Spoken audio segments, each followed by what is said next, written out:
Hello everyone.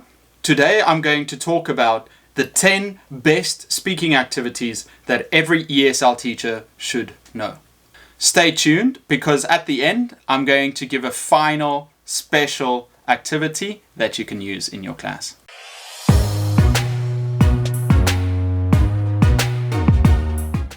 Number 1. Questions to a partner. Make a list of questions for student A and a list of different questions for student B. They ask each other these questions and they get to answer and respond to it. Why is this the best possible one? It's because it maximizes student talking time, and I feel this is the best way to engage the students. Number 2, survey.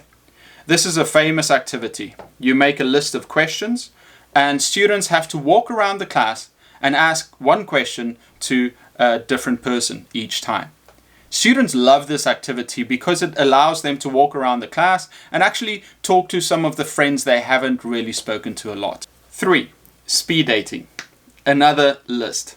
You make a list of questions and students sit down with a partner for a minute or two and then you ring a bell and then they have to switch partners. What makes this different from a survey is that it's not only one question they have to ask, it's a few questions. And that gives them the opportunity to practice these questions and also these responses. They can also choose which questions they ask their partners. At a more advanced level, I want you to encourage students to ask follow-up questions so that they practice a more natural way of speaking. Number 4, running sentences. Students have to continue a sentence or an idea or a story. One student will start with the story and then it stops and then it's the next student and the next student and the next student.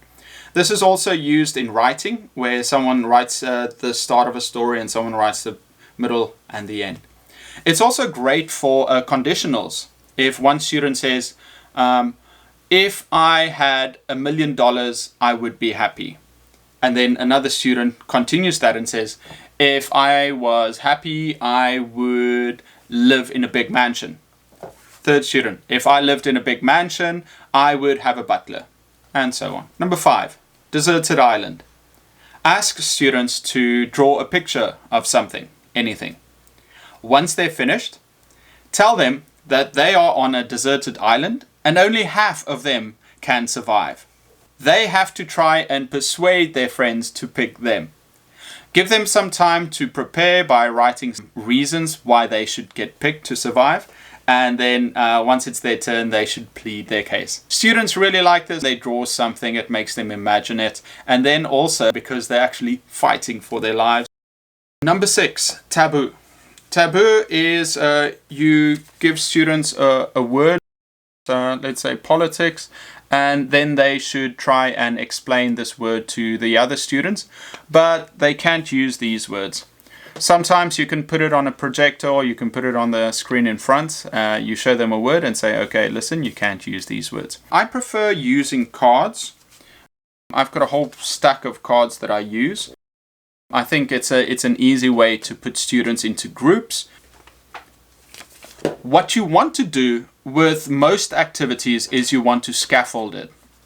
So what I do is first I start off and I say, okay, everyone, explain this word to your friends and you can use these words to help you. Then after some time I say, okay, stop. This is way too easy for you guys. Now let's make it a little bit more difficult. I want you to explain this word, don't use these words. Why do we scaffold? It's like playing a video game. First, when you start playing the game, you're going to play it on easy, then you're going to move on to normal and then to hard. And I think it's that way with the students too. With most of our activities, we want to make it easy for them to understand. So start at a base and then from there you can add some things. A lot of inexperienced teachers start at the top and they say, okay, well, you have to understand this. And once the students don't exactly know what to do, the teacher says, okay, well, maybe this activity doesn't work. But I think it's better to start from the bottom. Number 7, 2 truths and 1 lie. This is a fun activity. You ask students to write down 2 things about themselves that is true and then 1 that is false. Tell them to make it interesting. Don't make it anything boring. For example, when you show students how to do it, you can say, I have 3 brothers, I can't eat seafood, and my favorite color is red. Okay, and then the students should actually ask you questions to find out which one is the lie. Tell students not to use the examples you have done. They should try and make their own original ideas. It's easy for them to fall back on, oh, well, I'll just copy the teacher. You should encourage them to use their own. Remember to split them up into groups so that they can practice with their friends. The reason we split students into groups is to maximize talking time. If you use the whole class, then students get bored, it takes too long, they don't really get a chance to do anything. And when students are like that, they're then going to zone out. So you want to engage your students as much as possible by making them part of the activity.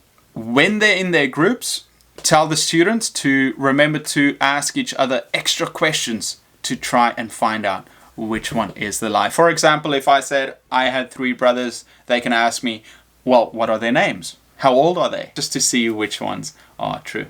Number 8, alibi. This is a really fun activity.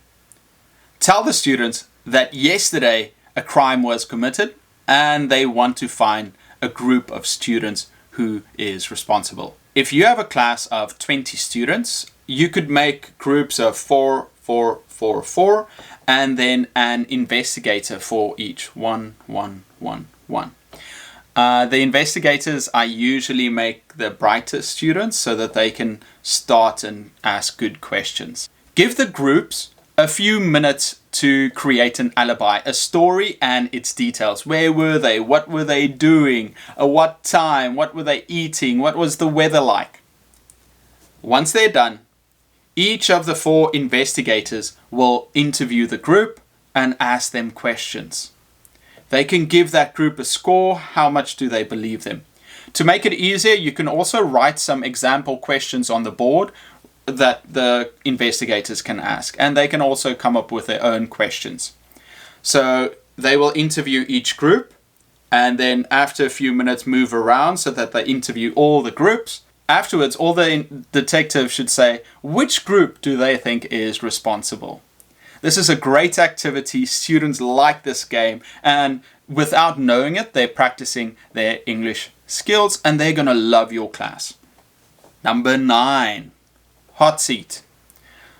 Put the students into groups. Maybe if you have a group of 4 students, one sits out. You tell these 3 students a word or phrase they have to explain. The student turns around and they have to explain it to him or her. What you can do is you can make it more competitive. You can put the groups against each other and give them a list of words they have to run through. Then you'll see who finishes first.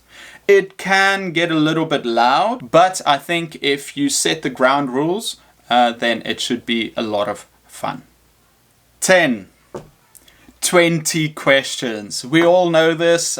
You think of something and the students can ask you 20 questions to figure out what it is. Is it alive? Is it big? You can ask any question you'd like. Once again, put the students into groups to make sure that everybody gets a chance. Thank you for staying until the last activity. If you did, you're going to enjoy this one.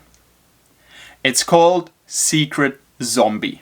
Before class, you can have a couple of small strips of paper. You write on it H for human or Z for a zombie. Let's say if you have a group of 20 students, you can make 3 zombie. The students have to go and have a conversation with someone. They will walk around just like a survey, and they should just have a normal conversation about what did you do last weekend? What's your favorite food? You can give them some sample questions. The thing is, while they are talking, they should shake hands. During the conversation, the zombie should secretly rub the other student's hand. If they do this, now that person is a zombie. They will have to try and infect someone else. They can't say anything, they can't make any gestures, but they're a zombie now.